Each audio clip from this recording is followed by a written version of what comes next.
সূরাতুদ দুহা। দুহা মানে হলো প্রভাতের আলো, সানশাইন। সকালবেলা আমরা ভোর পেরিয়ে দিনের শুরুতেই যে একটা আলো আসে, সানশাইন, পরিষ্কার প্রভাত। ফজর পরবর্তী যে নামাজগুলো হয়, ওই নামাজগুলোকে সালাতুদ দুহা বলা হয়। চাষ, ইশরাক, যত নফল করি এগুলোকে আমরা কি বলি? সালাতুদ দুহা।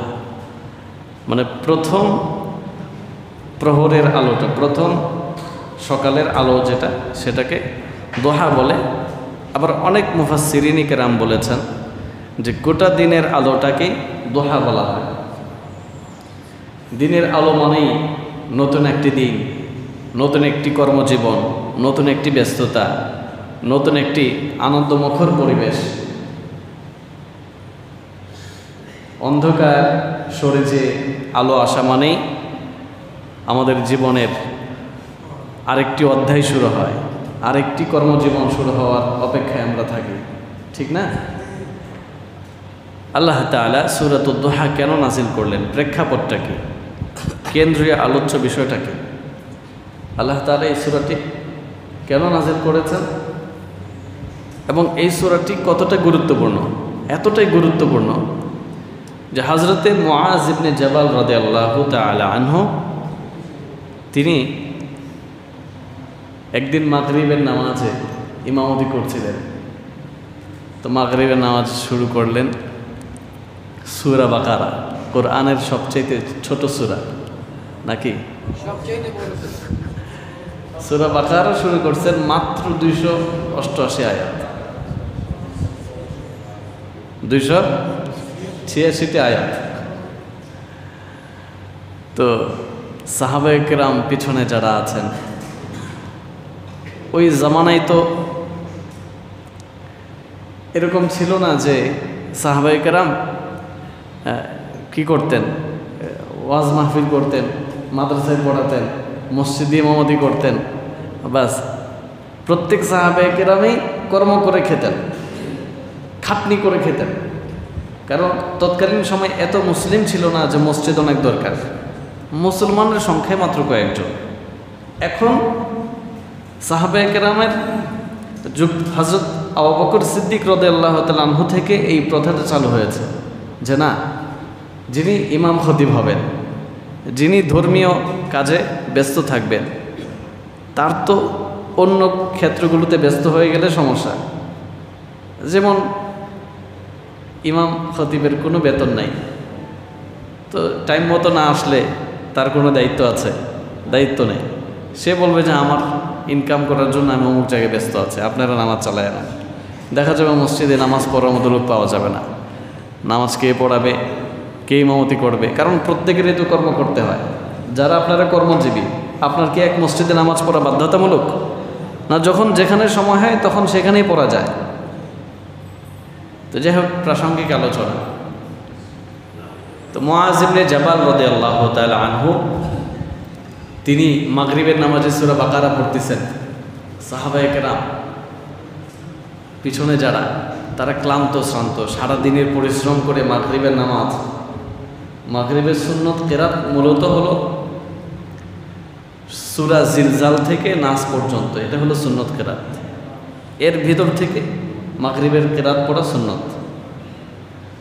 রাসূল কারীম সাল্লাল্লাহু আলাইহি ওয়াসাল্লাম প্রত্যেকটা বিষয়ের দিক নির্দেশনা আমাদেরকে দিয়ে গিয়েছেন, কিন্তু সেটা প্রয়োগ করে জীবন যাপন করার মতো সময় সুযোগ আমাদের নাই, আফসোস। সাহাবায়ে কেরামের একটা দল রাসূল কারীম সাল্লাল্লাহু আলাইহি ওয়াসাল্লামের কাছে আসলো, ইয়া রাসূলুল্লাহ, আপনার সাহাবী মুআয ইবনে জাবাল তিনি মাগরিবের নামাজে সূরা বাকারা কেরাত পড়েছেন। রাসূল সাল্লাল্লাহু আলাইহি ওয়াসাল্লাম তাকে ডাকলেন, কি ব্যাপার, তুমি এটা কি কাজ করলা? তুমি তো মনের আনন্দে তেলাওয়াত করছো, কিন্তু তোমার পিছনে কারা আছে এটা দেখতে হবে না? প্রিয় ভাইরা, ইমাম যারা হবেন তাদেরকে অবশ্যই মুসল্লি সম্পর্কে জানতে হবে যে আমার পিছনে কী টাইপের মুসল্লি আছে, কি কী ধরনের মুসল্লি আছে, আমি যে কেরাত পড়ব এই কেরাত সম পরিমাণ তারা দাঁড়িয়ে থাকতে পারবে কিনা, তারা আমার পিছনে নামাজটা কন্টিনিউ করে শেষ পর্যন্ত যেতে পারবে কিনা। অনেক অসুস্থ মানুষ জামাত ছাড়া জীবনে নামাজ পড়ে নাই, সে জামাতে নামাজ পড়ে, এখন এমন অসুস্থতায় তারপরে সে জামাতে আসছে। আমি যদি আমার মতো করি লম্বা কেরাত দিয়ে নামাজ পড়াই, এই লোকের হালত কী হবে। অথবা অনেক সময় অনেকে সফরে বের হবে, কিংবা সফরেই আছে, গাড়িতে সফর করছে, নামাজ পড়তে মসজিদে ঢুকলো, এখন মাগরিবের সময় আমি লম্বা কেরাত শুরু করলাম, তার ফ্লাইট মিস হবে, ট্রেন মিস হবে, বাস মিস হবে, হতে পারে না, অনেক গুরুত্বপূর্ণ প্রোগ্রাম মিস হবে। এজন্য খেয়াল করা।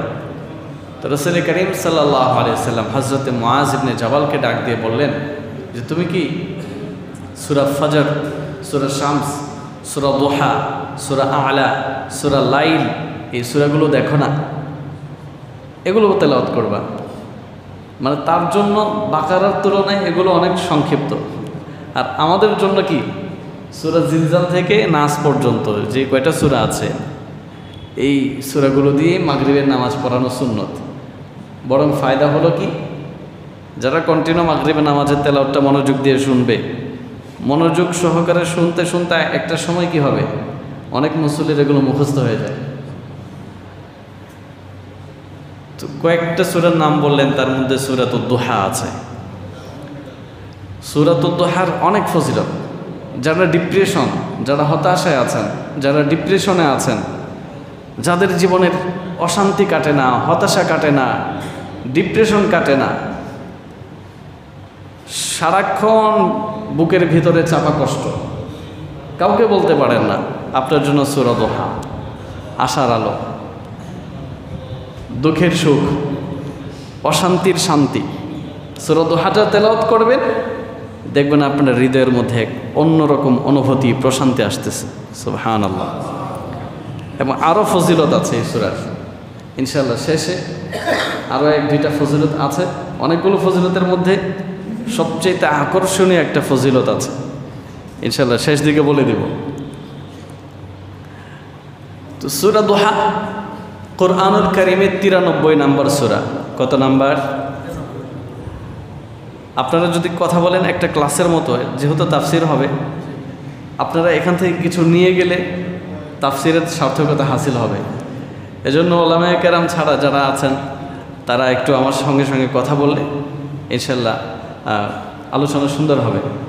কোরআনের কততম সূরা? 93 নম্বর সূরা। আয়াত সংখ্যা কতগুলা? 11টি আয়াত আছে এবং 100+ শব্দ আছে। তো আল্লাহ তাআলা এই সূরা নাজিল করলেন যখন একটি বর্ণনায় এসেছে রাসূল করিম সাল্লাল্লাহু আলাইহি ওয়াসাল্লাম ওনার কাছে ওহী আসা বন্ধ, দীর্ঘদিন ওহী আসে না। প্রিয় নবীজি টেনশনে পড়ে গেলেন, কী ব্যাপার, ওহী আসে না কেন? আল্লাহ তাআলা আমার সাথে রাগ করলেন? আল্লাহ তাআলা আমার সাথে রাগ করেছেন? কি ভুল করলাম? একটা টেনশনে পড়ে গেছে এবং টেনশনটা আরও বেড়েছে। হযরত জুনদুব রাদিয়াল্লাহু তাআলা আনহু এক সাহাবী, তিনি আনসারি সাহাবী, আর এই সূরাটি মক্কা অবতীর্ণ হয়েছে। তিনি অন্য আরেকজন সাহাবীর থেকে হাদিসটি বর্ণনা করেছেন। এই হাদিসটিকে এটাকে মুরসাল বলা হয়। তো তিনি বললেন যে রাসূল করিম সাল্লাল্লাহু আলাইহি ওয়াসাল্লাম চরম অসুস্থতার কারণে কয়েকদিন তাহাজ্জুদে উঠতে পারেন নাই। তো মক্কার কিছু মুশরিক মহিলা প্রিয় নবীকে বলতেছে, ইয়া মুহাম্মদ মা আরা শাইতানাকা ইল্লা মা ক্বাদ তারাকাক। হে মুহাম্মদ, কি হলো, তোমার কাছে ওই শয়তানটা আসা বন্ধ করে দিল কেন? নাউযুবিল্লাহি মিন যালিক। হযরত জিবরাইল আমিনকে তারা শয়তান হিসেবে অবহিত করেছে। নাউযুবিল্লাহ। কেন শয়তান? কারণ জিবরাইল আমিন যে ওহীগুলো নিয়ে আসেন, এই সবগুলো ওহী তাদের মনের বিরুদ্ধে, তাদের কর্মের বিরুদ্ধে, তাদের কুফর শিরিকের বিরুদ্ধে। এজন্য হযরত জিবরাইল আমিনকে তারা দেখতে পারে না, গ্রহণ করতে পারে না। তো বলছে, মা আর মুহাম্মদ, ইয়া মুহাম্মদ মা আর শয়তানাকে, তোমার ওই শয়তানটা তোমাকে পরিত্যাগ করলো। তারা খুশি, মক্কার মুশরিকরা খুশি, সবাই খুশি। ওহি আসে না, মোহাম্মদের রব মোহাম্মদকে ভুলে গেছে। আর রসুল করিম সাল্লাল্লাহু আলাইহি ওয়াসাল্লাম ডিপ্রেশনে পড়েছেন। একটি বর্ণনায় এসেছে 15 দিন পর্যন্ত ওহি আসা বন্ধ, আরেকটি বর্ণনায় 40 দিন, আরেকটি বর্ণনায় প্রায় 6 মাস পর্যন্ত ওহি আসা বন্ধ ছিল।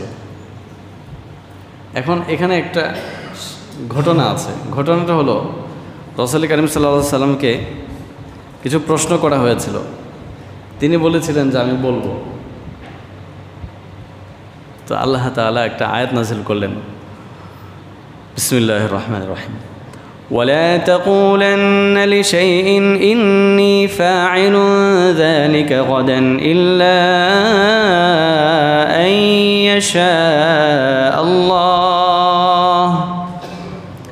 রাসূল কারীম সাল্লাল্লাহু আলাইহি ওয়াসাল্লামকে আল্লাহ তাআলা বললেন, প্রিয় নবী, আপনি যখন আগামীকাল কিছু করবেন, কিছু বলবেন, এই কথাগুলো যখন বলবেন, আপনি বলবেন না যে আমি করব, বরং আপনি বলবেন আল্লাহ চাহে তো করব, ইনশাআল্লাহ করব।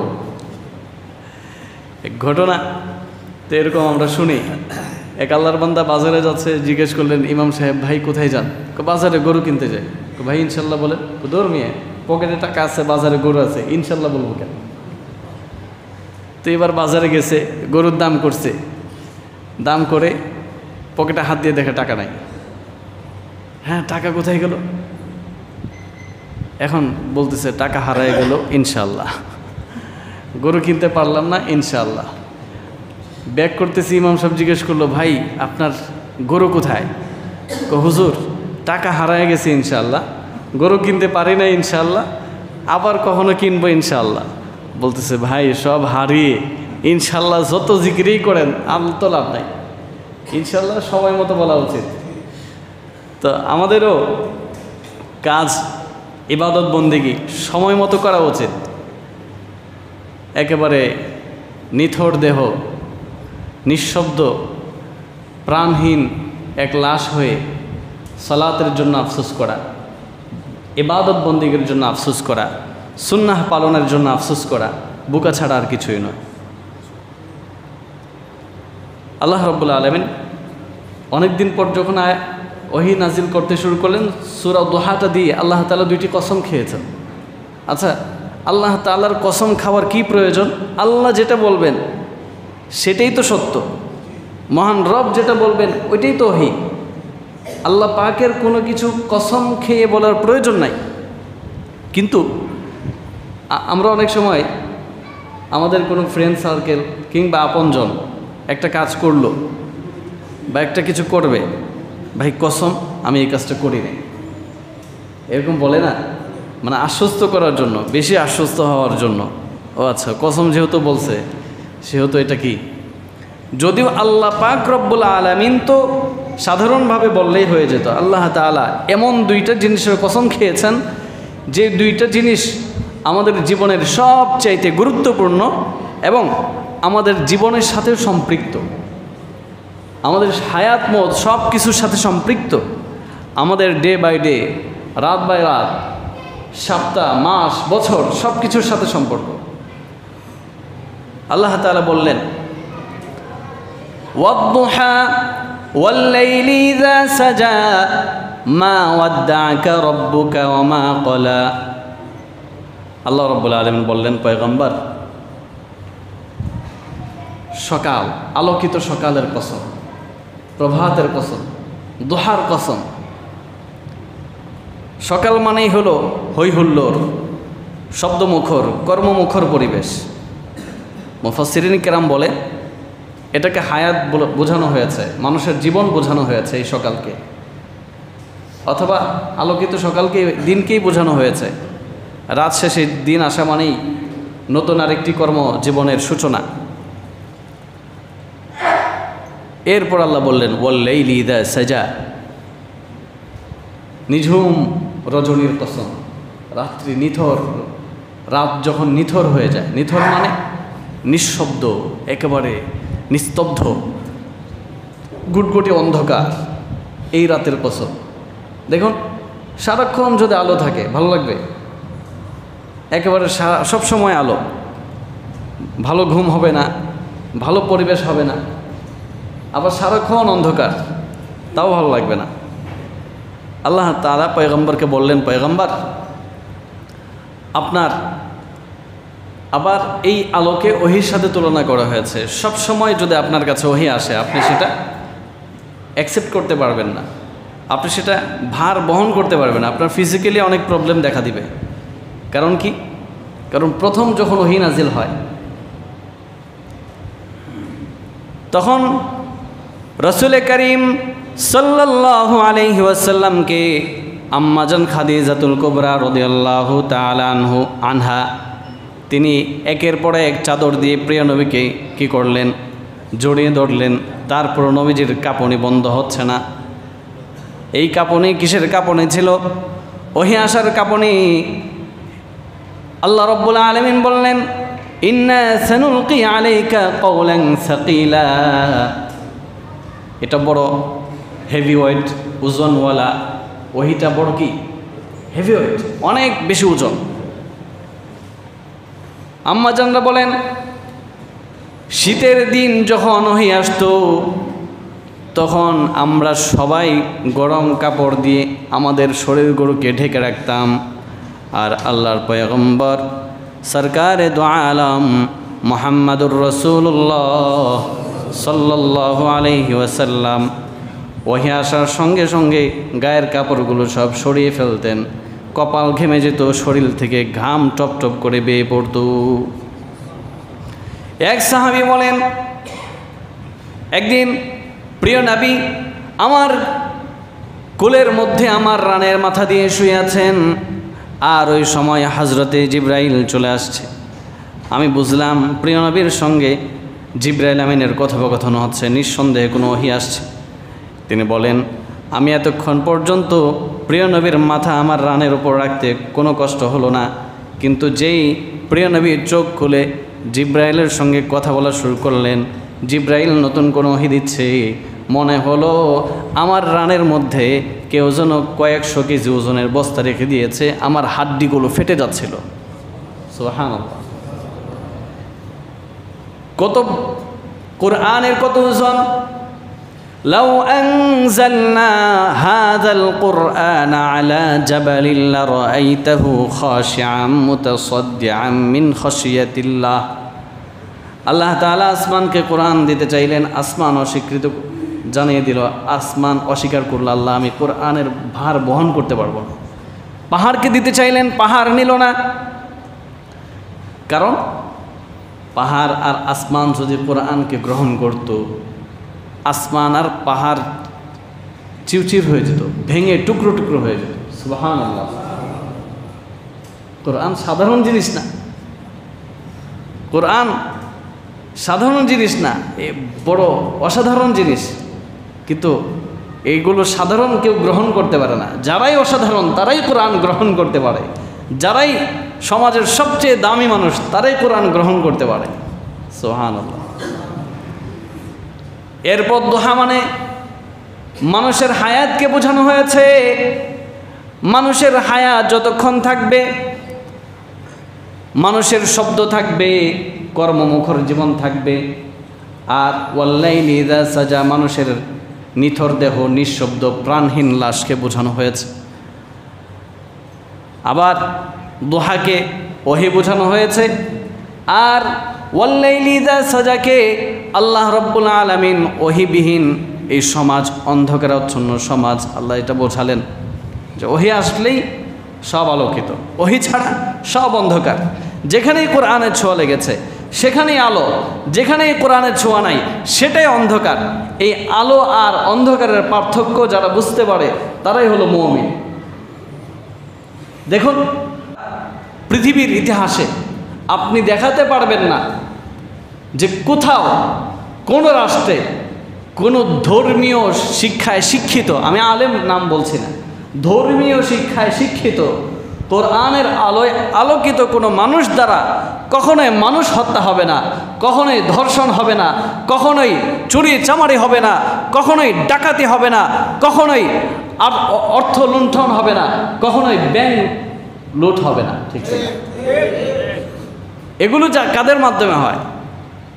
যাদের কাছে কোরআনের ওহী নাই, যাদের কাছে কোরআনের জ্ঞান নাই, যাদের কাছে কোরআনের ইলম নাই, তারাই প্রকাশ্যে সমাজে মাইশার মতো মেয়েদেরকে হত্যা করে, আসিয়ার মতো মেয়েদেরকে ধর্ষণ করে হত্যা করে। প্রিয় ভাইয়েরা, প্রিয় হাজিরিন, সর্বশেষ প্রকাশ্যে গত সপ্তাহে পাথর মেরে যে একটা ব্যবসায়ীকে মেরে ফেলল, এই দৃশ্যগুলো জাহিলির জামানার জাহেলদেরকেও হার মানিয়েছে। এগুলো কেন হয়েছে? কোরআনের ইলম নাই, কোরআনের ওহীর স্পর্শ নাই। কোরআনের কষ্টি পাথরের ছোঁয়া যদি থাকতো, এই দৃশ্য আমাদেরকে দেখতে হতো না, ব্যাংক লুটের দৃশ্য আমাদেরকে দেখতে হতো না। বিগত সময় সহ স্বাধীনতার পর থেকে এ পর্যন্ত, আমি শুধু 16 বছরের কথা বলবো না, স্বাধীনতার পর থেকে এ পর্যন্ত যারাই লুট করেছে, যারাই দেশের টাকা পাচার করেছে, যারাই জনগণের সাথে গাদ্দারি করেছে, যারাই জুলুম অত্যাচারের স্টেপ রোলার চালিয়েছে, যারাই ইসলামকে মিশিয়ে দিতে চেয়েছে, পিষিয়ে দিতে চেয়েছে, ইসলামকে একেবারে মানে ধূলিসাৎ করে দিয়ে ওলামায়ে কেরামকে হামলা মামলা দিয়ে জেলের শিকের মধ্যে আটকিয়ে তারা মনে করেছিল এই দেশটাকে জাহিলি যুগ বানিয়ে ফেলবে, এই দেশের মধ্যে কোরআনের আর কেউ কথা, কোরআনের সহি কথাগুলো কেউ বলবে না, এমন কথা বলবে যেগুলো মানুষের হৃদয়ে মিষ্টি লাগে, জিবায় মিষ্টি লাগে। প্রিয় ভাইয়েরা, সারাক্ষণ মিষ্টি খাওয়া ভালো না, করলা খাওয়াও ভালো, ঠিক না? সবসময় যদি আপনি মিষ্টি খান ডায়াবেটিস হবে। মাঝে মাঝে তিতা খেতে হয়, করলা তিতা কিন্তু উপকার আছে, আর মিষ্টি অনেক স্বাদ, খেতে ভালো, মুখেও মজা লাগে, কিন্তু শরীরের জন্য কি ক্ষতিকর, সবার জন্য না। তো শুধুমাত্র সুবহানাল্লাহর বয়ান, তাসবিহাতের বয়ান, ইস্তিগফারের বয়ান, এটা উপকার, এটা ভালো, কিন্তু ডাক্তার কাকে মিষ্টি ওষুধ দিবে, কাকে তিতা ওষুধ দিবে, কাকে কি পরিমাণ মেডিসিন দিতে হবে, কতটুকু পাওয়ারের দিতে হবে, এটা ডাক্তারই প্রেসক্রিপশন অনুযায়ী দিবেন। ডাক্তারের প্রেসক্রিপশন আমাকে মেনে চলাটাই হলো আমার সুস্থ হওয়ার লক্ষণ। তদ্রূপভাবে ওলামায়ে কেরাম যারা আছেন, মুফাসসিরিন কেরাম যারা আছেন, খতিবান সাহেবান যারা আছেন, তারা কোরআনের মেডিসিন যেগুলো দেয় সেগুলো আমার হৃদয়ে ভালো লাগুক অথবা মন্দ লাগুক, আমি যদি সেগুলো মেনে নেই, আমি পাক্কা মুমিন হব, সাহাবাওয়ালা ঈমান আমাকে আল্লাহ দান করবেন। আর যদি মানতে না পারি, তাহলে ওই আবু বকরের বিপরীত যেই গ্রুপটা আছে, ওই গ্রুপের সাথে আমরা হাসর নাসর হয়ে যাবে। আল্লাহ আমাদেরকে মাফ করুক। আল্লাহ রাব্বুল আলামিন কসমগুলো খেয়ে বললেন, মা ওয়াদ্দাকা রাব্বুকা ওয়া মা ক্বালা। ও পয়গম্বর, আপনার রব আপনাকে ছেড়ে যায় না, আপনার রব আপনাকে পরিত্যাগ করে নেয়, আপনার রব আপনার উপর রাগান্বিত হন নাই, বরং ওহি আসার কিছুটা বিরতি দিয়ে আপনাকে আবার শক্তিশালী করা হয়েছে। বিরতি দিয়ে আপনার সঙ্গে আপনাকে প্রফুল্লত করা হয়েছে, বিরতি দিয়ে আপনাকে আরও বেশি শক্তিশালী মানসিকভাবে প্রিপারেশন নিতে আরও বেশি উদ্বুদ্ধ করা হয়েছে, যেন আপনি ভবিষ্যতে লাগাতার ওহি আসলে আপনি সেটা গ্রহণ করতে পারেন অনায়াসেই, আপনার যেন কোনো কষ্ট না হয়, সেজন্য আমি আল্লাহ বিরতি দিয়েছি। সুবহানাল্লাহ। বিরতির কারণ এটা। এরপরে আল্লাহ তাআলা সুসংবাদ দিলেন যে মা ওয়াদ্দাকা রাব্বুকা ওয়া মা ক্বালা। কাফের মুশরিকরা যে প্রোপাগান্ডা ছড়াচ্ছে যে আপনার রব আপনাকে ভুলে গিয়েছে, 2টা কসম তো খেলেন, গুরুত্বপূর্ণ 2 কসম। এরপরে বললেন যে আপনি এটা কখনোই বিশ্বাস করবেন না, বরং আপনার রব মা ওয়াদ্দাকা রাব্বুকা ওয়া মা ক্বালা ওয়ালাল আখিরাতু খায়রুল লাকা মিনাল উলা। আল্লাহ তাআলা বললেন আপনার এই অতীত সময়ের চেয়ে বর্তমান এবং ভবিষ্যৎ সময়টা আরো আরো আরো আরো উত্তম হবে। সুবহানাল্লাহ। প্রত্যেক মুমিন বান্দার এখান থেকে উপদেশ গ্রহণ করা জরুরি। আমাদের জন্য কি উপদেশ, আমাদের জন্য এখানে কি মেসেজ? হতাশ হওয়ার কোনো অপশন আমাদের নাই, ডিপ্রেশনে থাকার কোনো অপশন মুমিনের নাই। পৃথিবী যত অন্ধকার হোক, পৃথিবীর মানচিত্রে যত শক্তিশালী কুফরি শক্তি প্রতিষ্ঠিত হোক পৃথিবীতে, সারা দুনিয়ার সকল পরাশক্তি মহাশক্তিগুলো আপনার ইসলামের বিরুদ্ধে চলে গিয়েছে, আপনার পাগড়ি টুপির বিরুদ্ধে, দাড়ির বিরুদ্ধে চলে গিয়েছে। খিলাফতের কথা বললে, ইসলামের জিহাদের কথা বললে, ইসলামী রাষ্ট্রে পরিপূর্ণ দিন বাস্তবায়নের কথা বললে, জঙ্গি মামলা নামের আমেরিকান নাটক দিয়ে ওলামায়ে কেরামকে মামলার হয়রানিমূলক কথা দেওয়া হবে, মামলা দেওয়া হবে। আল্লাহ তাআলা বললেন হতাশ হওয়ার কোনো কারণ নেই, তোমাকে বর্তমানের চেয়ে তোমার ভবিষ্যৎ, তোমার আখিরাতকে আমি আল্লাহ তাআলা অনেক উত্তম হিসেবে দান করব। কোনো হতাশ নাই।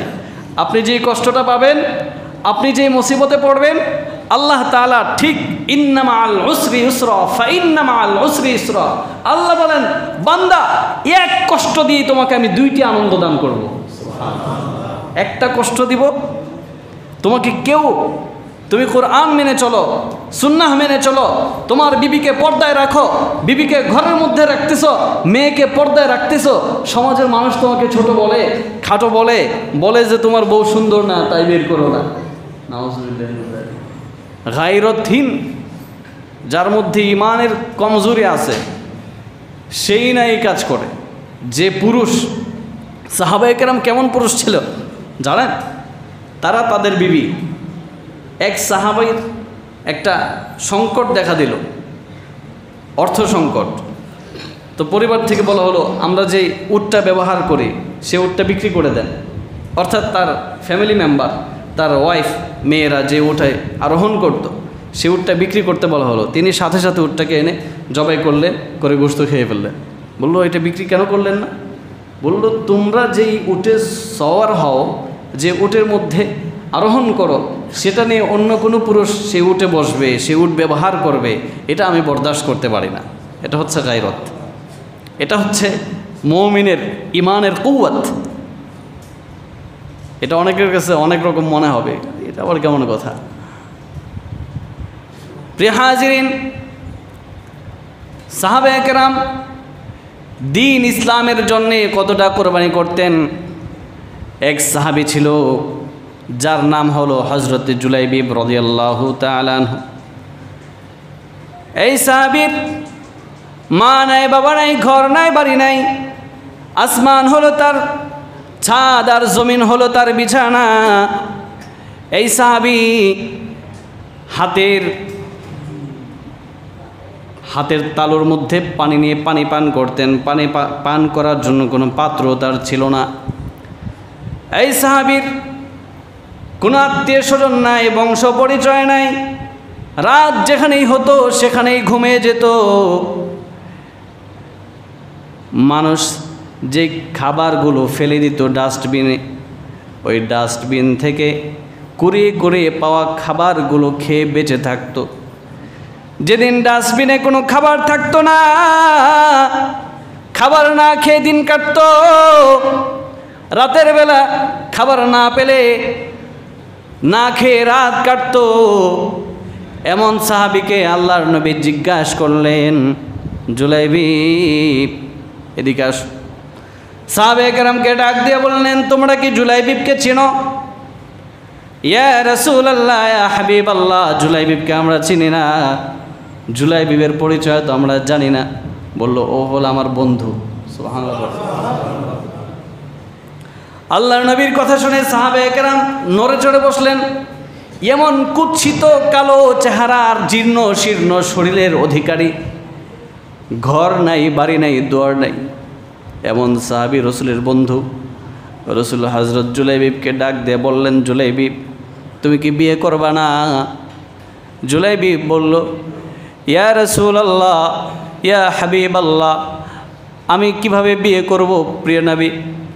আমার অর্থ নাই, ঘর নাই, বাড়ি নাই, কে আমাকে বিয়ে করবে পয়গম্বর? আল্লাহ নবী বললেন, জুলাইবিব তুমি বিয়ে করবা কিনা? প্রথম দিন বলল ঘর নাই, বাড়ি নাই, দুয়ার নাই। দ্বিতীয় দিন আল্লাহর নবী জিজ্ঞাসা করলেন, জুলাইবিব বিয়ে করবা? দ্বিতীয় দিন একই উত্তর, ইয়া রাসূলুল্লাহ, ঘর নাই, বাড়ি নাই, দুয়ার নাই, কে বিয়ে করবে? ধন সম্পদ নাই। তৃতীয় দিন প্রিয় নবী জিজ্ঞাসা করলেন, জুলাইবিব বিয়ে করবা? জুলাইবিব বলে, রাসূলুল্লাহ সাল্লাল্লাহু আলাইহি ওয়াসাল্লাম, আমার ঘর নাই, দুয়ার নাই, বাড়ি নাই, সম্পদ নাই, কে আমাকে বিয়ে করবে? পয়গম্বর ডাক দিয়ে বললেন, জুলাইবিব, বিয়ে করবে কিনা বলো। বিয়ে যদি করো আমি পয়গম্বর তোমার জন্য প্রস্তাব পাঠাবো। ইয়া রাসূলুল্লাহ, আপনি যদি আদেশ করেন, জীবন যতদিন থাকবে আপনার আদেশ অমান্য করার মতো দুঃসাহস আমার নাই। পয়গম্বর বলেন, কোথায় যাইতে হবে? আপনার প্রস্তাব নিয়ে আমি যাব। আল্লাহর নবী প্রস্তাব পাঠিয়ে দিলেন।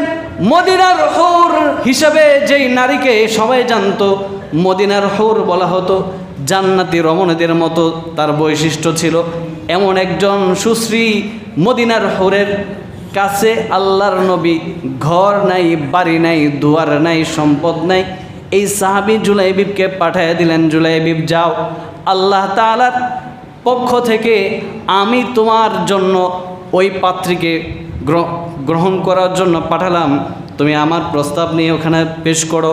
আল্লাহ নবীর প্রস্তাব পেয়ে হযরত জুলাইবিব রাদিয়াল্লাহু তাআলা আনহু চলে গেলেন। যে তার বাড়িতে দরজায় নক করলেন, মেয়ের বাবা বের হলো, জিজ্ঞাসা করলেন, সালাম দিলেন, কেমন আছেন বললেন। বলল, বাবা তোমাকে চিনতে পারলাম না। বলল, আমাকে রাসূল করিম সাল্লাল্লাহু আলাইহি ওয়াসাল্লাম পাঠিয়েছে আপনার মেয়ের পাত্র হিসাবে। কি আছে তোমার? চেহারা সুরত নাই, জীর্ণ শীর্ণ একটা শরীর, ধন সম্পদ, ঘর বাড়ি তোমার তো কিছুই নাই। আমার মেয়ে সম্পর্কে কি তুমি জানো? আমার মেয়ে মদিনার হুর হিসেবে পরিচিত। আমার মেয়ের জন্য বড় বড় বাদশার ছেলেদের জন্য রাজ পরিবার থেকে অহরহ বিয়ের প্রস্তাব আসতে আসতে এই প্রস্তাবগুলো গ্রহণ করলে প্রস্তাবের চিঠি দিয়ে আমার একটা ঘর পড়ে যেত, এমন প্রস্তাব। এই কথোপকথন চলতে চলতে ভিতর থেকে মেয়ে জিজ্ঞাসা করলো, বাবা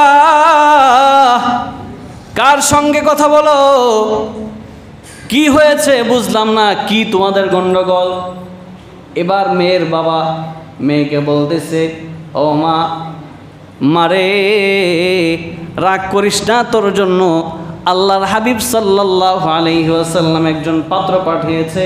যে পাত্রকে দেখে আমার এই পছন্দ হয় নাই, যে পাত্রের চেহারা বড় কুৎসিত, যার শরীরের দৈহিক জীর্ণ শীর্ণ, তার অবস্থা বড় করুণ, যার ঘর নাই, বাড়ি নাই, দুয়ার নাই, ধন সম্পদ নাই, আসমান যার ছাদ, জমিন যার বিছানা, আল্লাহর নবীর প্রস্তাব, সে নাকি আল্লাহর নবীর পক্ষ থেকে আসছে। এবার মেয়ে বলতেছে, ও বাবা, আপনি তো এই পাত্রের চেহারা দেখলেন কালো, এই পাত্রের ঘর নাই, বাড়ি নাই, কিন্তু এই পাত্রকে কে পাঠিয়েছে আপনি একটু চিন্তা করে দেখেন। দু জাহানের বাদশা সরকারে দু আলম মুহাম্মাদুর রাসূলুল্লাহ সাল্লাল্লাহু আলাইহি ওয়াসাল্লাম পাঠাইছে, আমি তাকে অবশ্যই গ্রহণ করব। আল্লাহর নবীর প্রস্তাব আমি ফিরাইয়া দিতে পারবো না। আপনি আমার বিয়ের ব্যবস্থা করুন, আপনার সম্পদ থেকে যা দরকার, বিয়ের খরচ পরিমাণ সম্পদ আপনি তাকে দান করেন, বিয়ের মহরানা আপনি তাকে দান করেন। প্রিয় হাজিরিন, বিয়ের সামানা নিয়া, বিয়ার বাজার করার জন্য অর্থ নিয়া হযরতে জুলাইবিব মার্কেটে চলে গেছে। মার্কেটে যায় বিয়ের বাজার করলো, বিয়ের সরঞ্জাম কিনলো, সব কিছু কিনে যখন রওনা করছে বিয়ের পিড়িতে বসবে, পৃথিবীতে একটা যুবকের সবচাইতে দামি রাত হলো বিয়ের প্রথম রাত। ওই রাতের চাইতে সুখময় রাত, জান্নাতি সুখ বলা হয়েছে বিয়ের সুখকে। বাসর রাতের প্রথম রাতের যে আনন্দময় মুহূর্ত, সেটা জান্নাতের একটা কিঞ্চিত সুখ।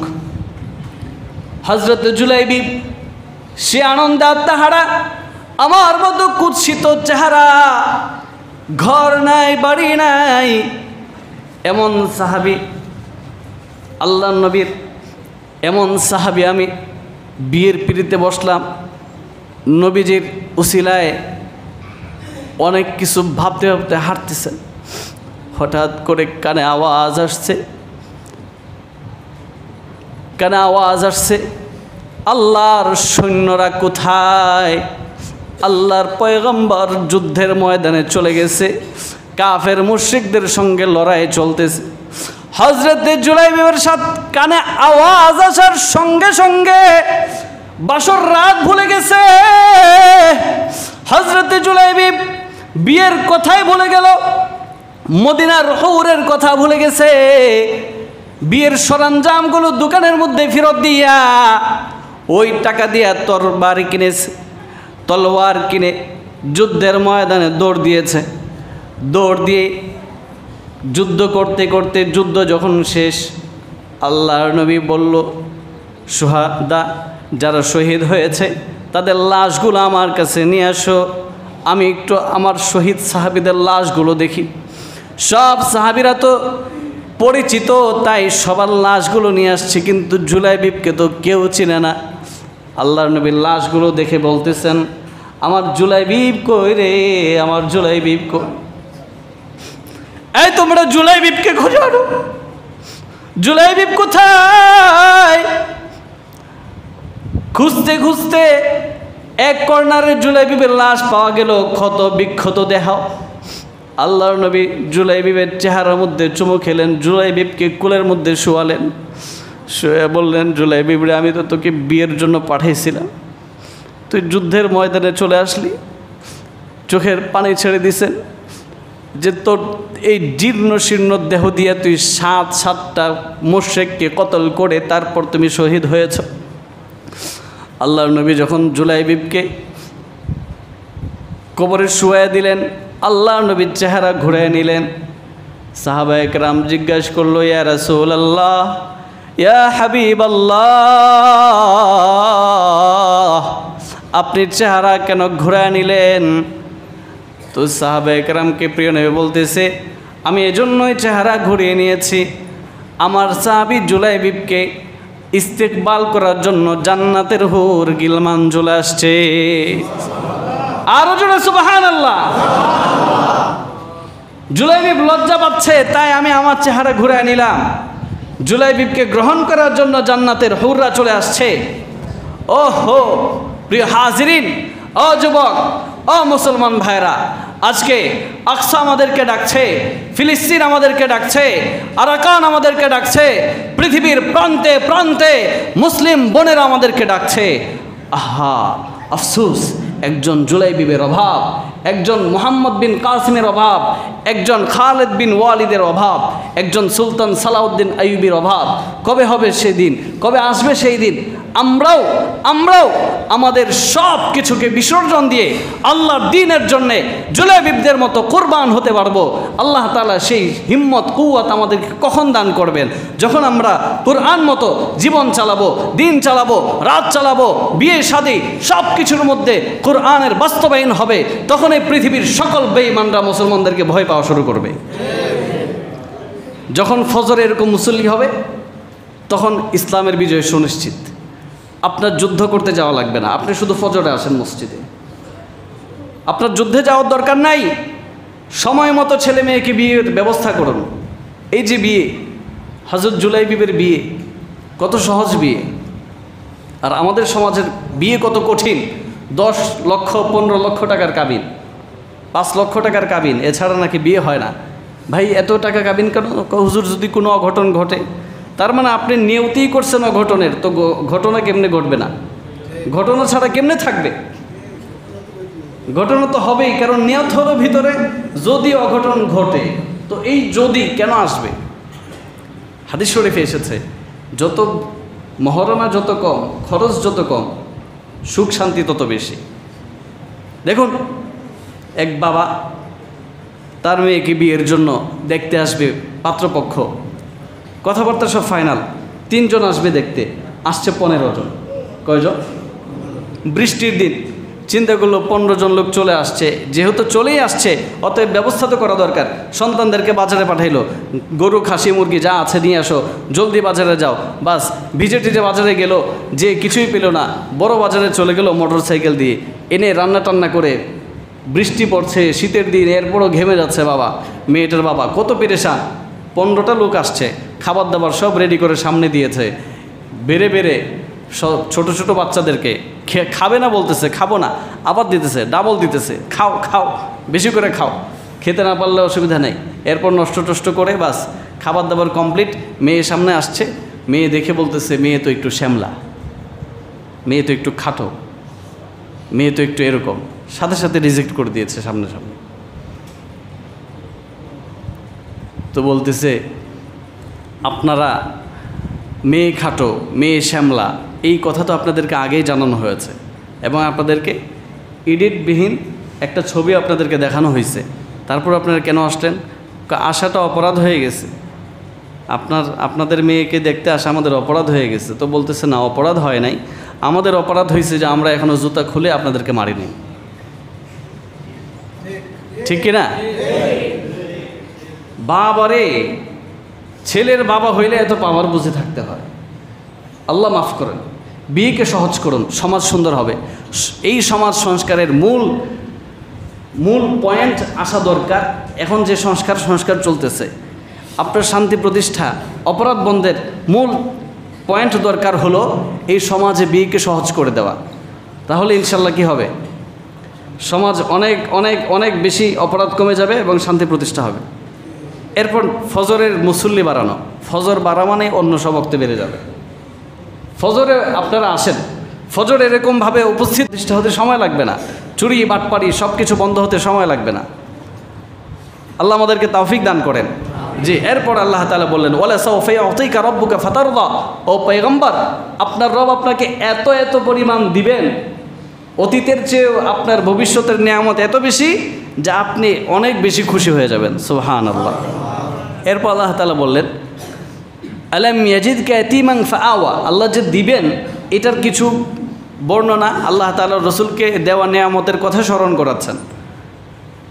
এখানে 3টা ভাগে বা 4 ভাগে বিভক্ত করতে পারেন। প্রথম 2টা আয়াত হলো শপথের আয়াত, কসম খেয়েছেন আল্লাহ তাআলা। তারপর 3 আয়াতের মধ্যে আল্লাহ তাআলা সুসংবাদ দিয়েছেন। তারপরে 3টে আয়াতে আল্লাহ তাআলা রসুল সাল্লাল্লাহু আলাইহি সাল্লামকে কী কী নিয়ামত দিয়েছেন সেটা স্মরণ করিয়েছেন।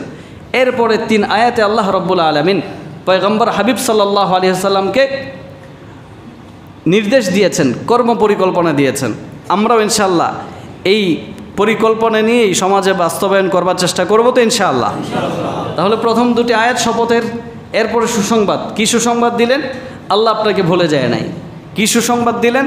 আল্লাহ আপনার এই বর্তমানের চেয়ে ভবিষ্যৎকে আরও বেশি সুন্দর করবেন, কল্যাণময় করবেন, ফায়দাজনক করবেন। সাহাবে কেরামের সংখ্যা বেড়েছে, মদিনায় রাসূল সাল্লাল্লাহু আলাইহি ওয়াসাল্লাম গভর্নর হয়েছেন, অনেক অনেক তরক্কি হয়েছে না? এই তরক্কি আসলে দুনিয়ার তরক্কির কথা বলে না, আল্লাহ তাআলা এখানে আখিরাতকে বুঝিয়েছেন। এরপর আল্লাহ বললেন, ওয়ালা সাউফা ইউতিকা রাব্বুকা ফাতারদা, পয়গম্বর, আমি আল্লাহ আপনাকে অতীত জীবনে যত নিয়ামত দিয়েছি তার চেয়ে অনেক বেশি দিব, আপনি অনেক সন্তুষ্ট হবেন। আলাম ইয়াজিদকা ইয়াতীমান ফাআওয়া, পয়গম্বর আপনি তো এতিম ছিলেন, আপনাকে আমি আল্লাহ তাআলা আশ্রয় দিয়েছি। এরপর আল্লাহ বললেন, ওয়াজাদাকা দাল্লান ফাহাদা, ও পয়গম্বর আপনি পথ সম্পর্কে অনবহিত ছিলেন, অপরিচিত ছিলেন, ধর্মীয় জ্ঞান সম্পর্কে আপনি কি ছিলেন? মানে অনবহিত ছিলেন, অপরিচিত ছিলেন। আমি আল্লাহ তাআলা আপনাকে কোরআনের ওহীর মাধ্যমে নির্দেশনা দিয়েছি, পথ দেখিয়েছি। সুবহানাল্লাহ পড়েন। তার মানে কোরআনের জ্ঞান যার মধ্যে নাই, যেখানে নাই, সেটাই হলো অন্ধকার এবং আল্লাহ তাআলার বিরোধী শক্তি। কোরআন না থাকা মানেই হলো এই মস্তিষ্ক দিয়ে দিন ইসলামের বা সমাজের কোনো ফায়দা হবে না। এরপর আল্লাহ তাআলা বললেন, ওয়াজাদাকা দাল্লান ফাহাদা ওয়াজাদাকা আইলান ফাগনা, আপনি অসচ্ছল ছিলেন, আমি আল্লাহ তাআলা আপনাকে সচ্ছলতা দান করেছি। কার মাধ্যমে? আম্মাজান খাদিজাতুল কুবরা রাদিয়াল্লাহু আনহার মাধ্যমে আল্লাহ তাআলা রাসূল সাল্লাল্লাহু আলাইহি ওয়াসাল্লামকে এত বিশাল প্রশস্ততা দান করেছেন, রিজিকের ওসাআত দান করেছেন, যা কল্পনাও করা যায় না। এরপর আল্লাহ রাব্বুল আলামিন এবার বলতেছেন, ফাআম্মাল ইয়াতীমা ফালা তাকহার, ও পয়গম্বর আপনি এতিমদের সাথে দুর্ব্যবহার করবেন না, এতিমদের সাথে সদাচরণ করুন। আজকাল সমাজে দেখা যায় সবচাইতে বেশি জুলুম গ্রামগঞ্জে, শহরে, বন্দরে, বিভিন্ন জায়গায় এই ঘটনা শোনা যায়। এতিমদের মালকে কি করতেছে? আত্মসাৎ করতেছে। তাদেরকে ৯/৬ বুঝ দিয়ে তাদের সম্পদগুলো নিয়ে নেওয়া হচ্ছে। এই অভিশপ্ত বিধান, এই অভিশপ্ত গজব থেকে আল্লাহ আমাদেরকে হেফাজত করেন। তাহলে এতিমদের সাথে কি করব? সদাচরণ করব, ভালো ব্যবহার করব। ভাই আপনি হেল্প করতে পারেন না, অসুবিধা নাই, অন্তত এতিমের মাথায় হাত বুলিয়ে দেন। এখানে এতিমখানা আছে না, মাদ্রাসা আছে না? মাশাআল্লাহ, আপনারা তো সৌভাগ্যবান। তাদের মাথায় আপনি টাকা পয়সা কিছু দিতে না পারেন আর পারেন, আপনি অন্তত তার মাথায় হাতটা বুলিয়ে দেন। এটাও একটা সদকা, সুবহানাল্লাহ। এরপর আল্লাহ বললেন ওয়াম্মা সাইলা ফালা তানহার, সাইলদের সাথে দুর্ব্যবহার করিও না। আমরা ধমক দিই, ফকির ভিক্ষুক দেখলে রাগ হই, বিরক্তি হই। আরে ভাই, আল্লাহ তাআলা আপনাকে ওই জায়গায় নিতে পারতেন, আপনি যেখানে আছেন সেখানে তাকে বসাতে পারতেন। বরং আল্লাহ পাকের শুকরিয়া যে আল্লাহ আমাকে এমন বানাইছেন যে আমার কাছে কেউ চায় আর আমি তাকে দিতে পারি। অল্প হলেও দেন, অল্প হলেও দেন। 2 টাকা করে ভাঙতে রাখেন, 1 টাকা করে রাখেন, অসুবিধা নাই। আপনাকে ফকির যাই বলো, আপনার সামর্থ্য কুলে 1 টাকা দেওয়ার। সারাদিনে তো ভিক্ষুক আসে, হুজুর 1 টাকা করে দিতে পারি, হ্যাঁ দেন। সামর্থ্য আছে আর একটু বেশি, 2 টাকা দেন, 5 টাকা দেন, যত দিবেন সংখ্যা বাড়তেই থাকবে। সুবহানাল্লাহ। এরপর আল্লাহ তাআলা বললেন যে আপনাকে আমি যে নিয়ামতগুলো দান করেছি সেই নিয়ামতের শুকরিয়া আদায় করুন। সে নিয়ামতের কি করুন? শুকরিয়া আদায় করুন। সেই নিয়ামতগুলোকে প্রকাশ করুন, প্রকাশ্যে দাওয়াতের কাজ করুন। আল্লাহ তাআলা পয়গম্বরকে এই মেসেজগুলো দিয়েছেন, এই মেসেজগুলো নবীর মাধ্যমে আমাদের পর্যন্ত এসেছে। অতএব আমরা এই সূরা থেকে শিক্ষা পেলাম, আমরা কখনোই ডিপ্রেশনে ভুগব না। আমরা কখনো এই কথা মনে করব না যে আমার ব্যবসায় উন্নতি হচ্ছে না, চাকরি পাচ্ছি না, অভাব অনটন কাটতেছে না, মনে হয় আল্লাহ তাআলা আমাকে কিছুই দিবেন না। বরং এই কথা মনে রাখবো, আল্লাহ আমার সাথে আছেন, আল্লাহ আমাকে পরিত্যাগ করেন নাই, আল্লাহ আমাকে দেখতেছেন। বরং মুফাসসিরিনে কেরাম বলেন যে আল্লাহ তাআলা কখনো কখনো কিছু বান্দার দোয়া আল্লাহর কাছে এত প্রিয় হয়, কিছু বান্দার চাওয়া আল্লাহর কাছে এত বেশি ভালো লাগে, আল্লাহ তাআলা ইচ্ছা করে তাকে ডিলে করেন। সুবহানাল্লাহ। যে বান্দা তুমি আমার কাছে আরেকটু চাও, আমাকে আরেকটু ডাকো, আমাকে আরেকটু সিজদা দাও, দিয়ে দিলেই তো তুমি আমাকে আবার টাকা বন্ধ করে দিবা, আমি তো তোমাকে পছন্দ করি, এজন্য তুমি একটু আমাকে ডাকো না। সুবহানাল্লাহ। আল্লাহ আমাদেরকে তৌফিক দান করেন, এতিমদের সাথে ভালো ব্যবহার করার তৌফিক দান করেন। এবং সাইল যারা ভিক্ষুক অথবা বিভিন্ন জায়গার জন্য, প্রতিষ্ঠানের জন্য, মাদ্রাসার জন্য, উন্নয়নমূলক কাজের জন্যে, ত্রাণের জন্যে যারা যখন যেখানে চায়, আমাকে আল্লাহ সব জায়গায় অংশগ্রহণের তৌফিক দান করেন। দোয়া করবেন যে আল্লাহ আমাকে যাকাত বেশি বেশি দেওয়ার তৌফিক দান করিয়েন। আল্লাহ তাআলা আমাদেরকে এই সূরা থেকে শিক্ষা গ্রহণের তৌফিক দান করুক। আমিন। ওয়া আখিরু দাওয়ানা আনিল হামদুলিল্লাহি রাব্বিল আলামিন। যারা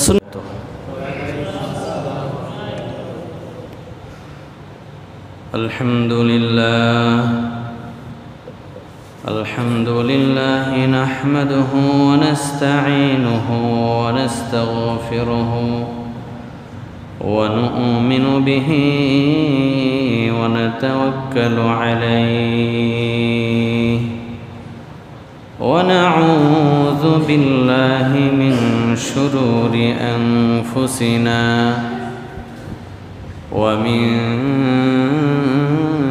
سيئات أعمالنا من يهد الله فلا مضل له ومن يضلله فلا هادي له ونشهد أن لا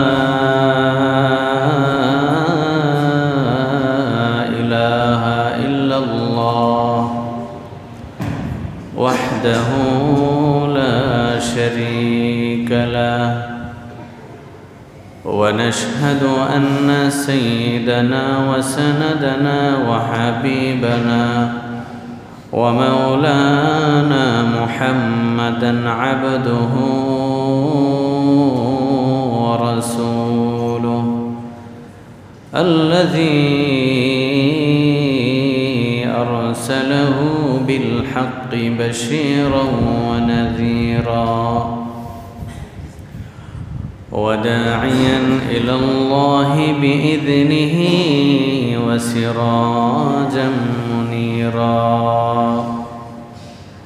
فقد قال الله تبارك وتعالى في كلامه المجيد وفرقانه الحميد: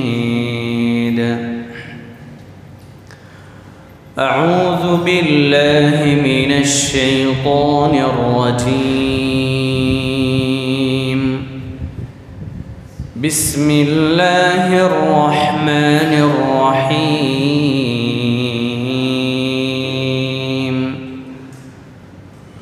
والضحى والليل إذا سجى ما ودعك ربك وما قلى وللآخرة خير لك من الأولى ولسوف يعطيك ربك فترضى ألم يجدك يتيما فآوى ووجدك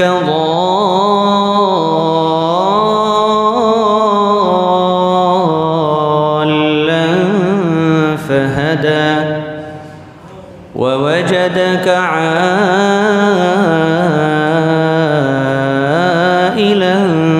فأغنى فأما اليتيم فلا تقهر وأما السائل فلا تنهر وأما بنعمة ربك فحدث. صدق الله العظيم.